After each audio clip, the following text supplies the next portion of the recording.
And the international community must come together to stop the flow of weapons and the bankrolling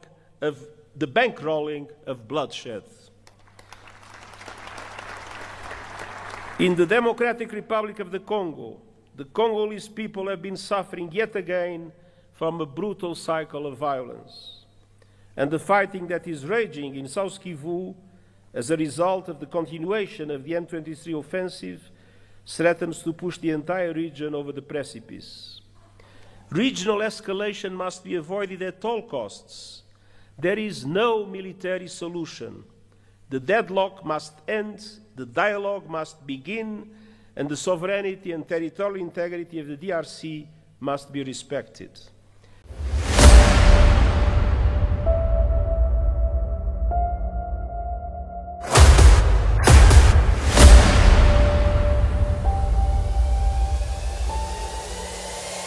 This is the journey to One Africa.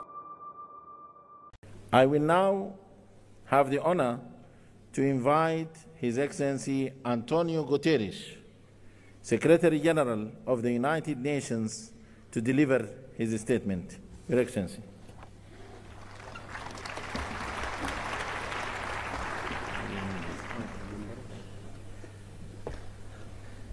Monsieur le Président de l'Union africaine, Excellences, Excellencies, ladies and gentlemen, all protocol observed. President Mohamed Ould Ghazouani, thank you for your leadership in the outstanding exercise of your mandate. Presidente João Lourenço, parabéns e aguardo com expectativa a oportunidade de trabalhar consigo como novo Presidente da União Africana. I also want to give a very special expression of gratitude to the Chairperson of the African Union Commission, Moussa Faki, for his 8 years of strong and permanent commitment to multilateralism and impeccable cooperation with the United Nations. Cher Moussa,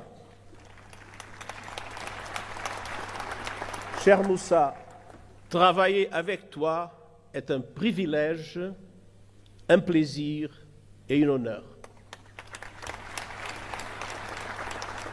Excellencies, the partnership between the African Union and the United Nations has never been stronger. Together, we see an Africa booming with hope and possibility. You have a booming, enterprising population, including the largest number of young people in the world. The African continental free trade is poised to turbocharge the region's economy, and calls to address the legacies of colonialism and slavery are growing louder, as reflected in your theme this year, and as reflected in the leadership of so many passionate voices for the liberation of Africa, such as the great Dr. Sam Nujoma of Namibia, whose life we celebrate and whose loss we mourn. The world must never forget that Africa is the victim of two colossal and compounded injustices. First, the profound impact of colonialism and the transatlantic slave trade. The roots stretch back centuries, and the bitter fruit continues to affect Africans and people of African descent to this day. Decolonization alone in itself was not a panacea. Political independence did not free countries from structures based on exploitation and decades of economic, social, and institutional underinvestment. It is high time for reparatory justice frameworks to be put in place.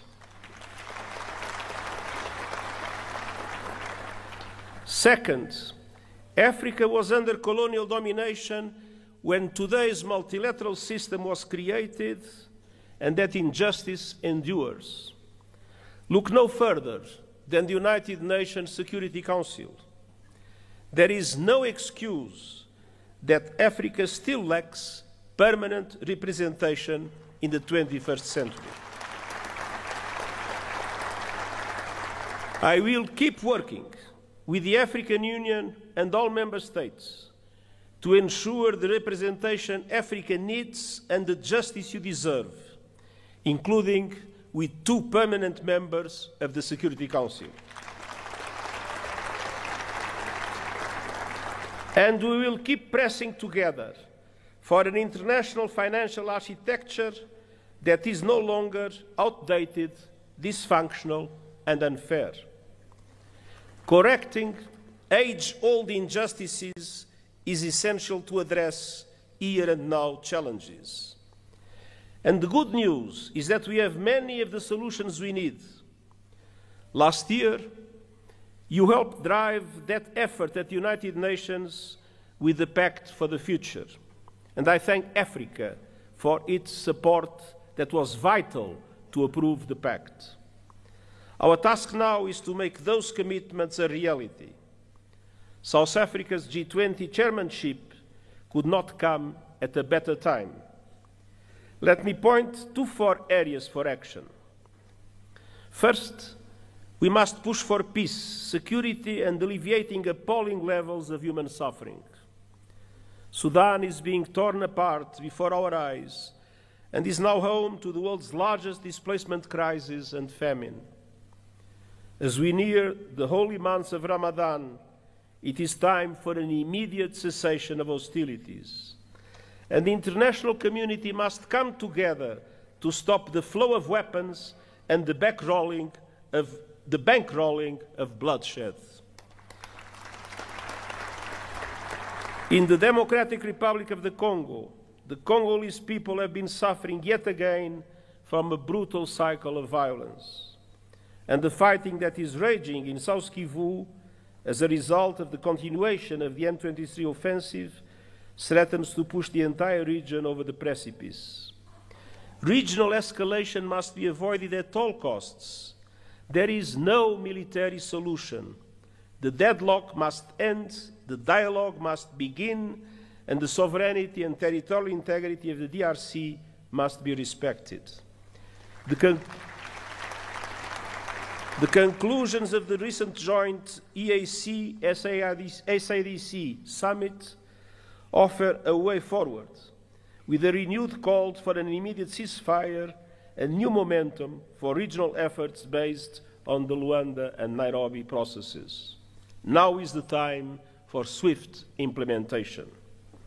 And you can count on the continued support of the United Nations, including MONUSCO. In the Sahel, the clear and present threat of terrorism is undermining peace, security, and sustainable development. And in Somalia, we are urging predictable funding for the African Union support and stabilization mission, and I hope that our voice will be heard by the Security Council. And as we gather here in Africa, I know all our minds are also very much on Gaza. A resumption of hostilities must be avoided at all costs. The Palestinian people have suffered too much. I welcome efforts by the parties to abide by the ceasefire agreement and urge action for a permanent ceasefire and the release of all hostages.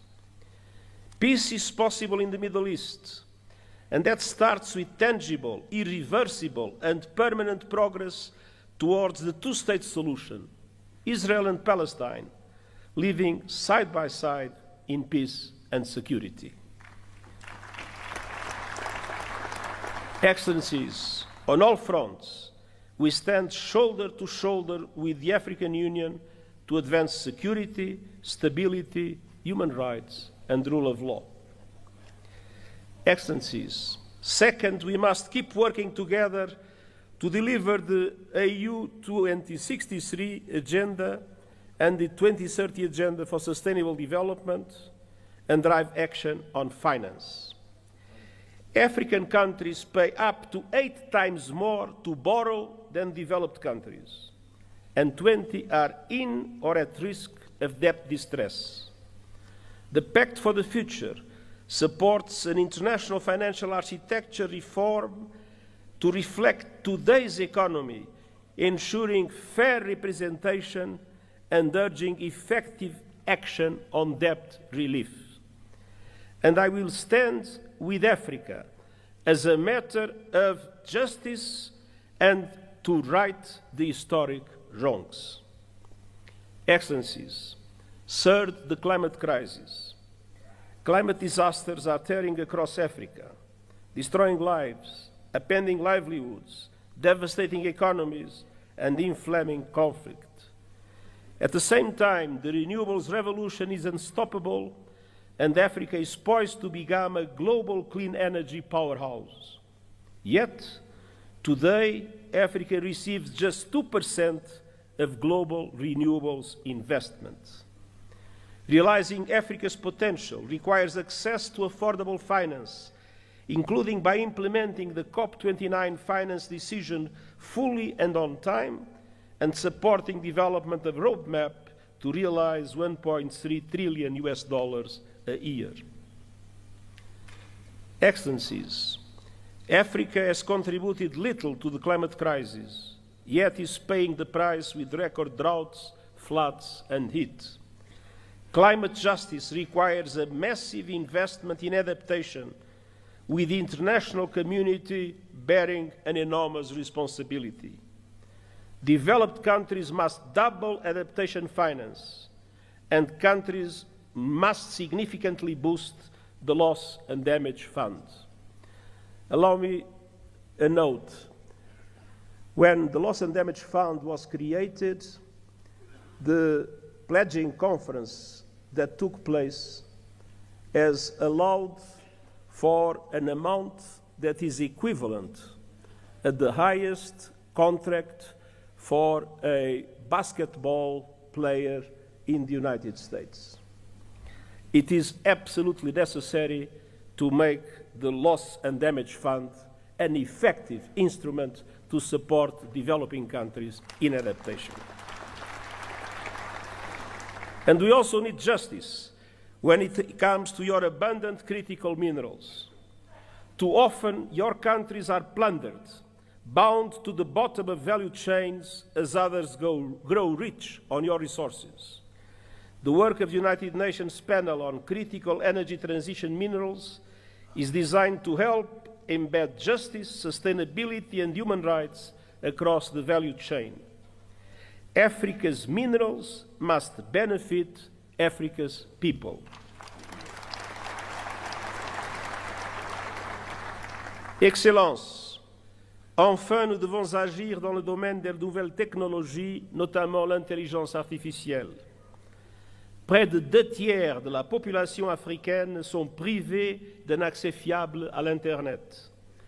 Nous avons une responsabilité historique, faire en sorte que l'intelligence artificielle profite à l'humanité tout entière et pas seulement à quelques privilégiés, États et compagnie.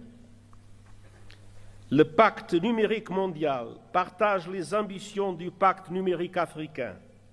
Connectivité universelle, renforcement des capacités et une gouvernance responsable de l'intelligence artificielle. Je présenterai bientôt un rapport sur les modèles innovants de financement volontaire et les initiatives de renforcement des capacités afin d'aider les pays du Sud global à exploiter l'intelligence artificielle pour le bien commun. Ensemble, assurons-nous que les promesses seront tenues. Excellences, l'Union africaine et l'ONU sont unis et déterminés à rendre justice à votre continent sans laisser personne de côté. Nous disposons de bases solides pour aller de l'avant. Alors, ensemble, concrétisons ces engagements. Et permettez-moi de dire une dernière phrase dans ma langue maternelle. Digamos com uma só voz, viva África!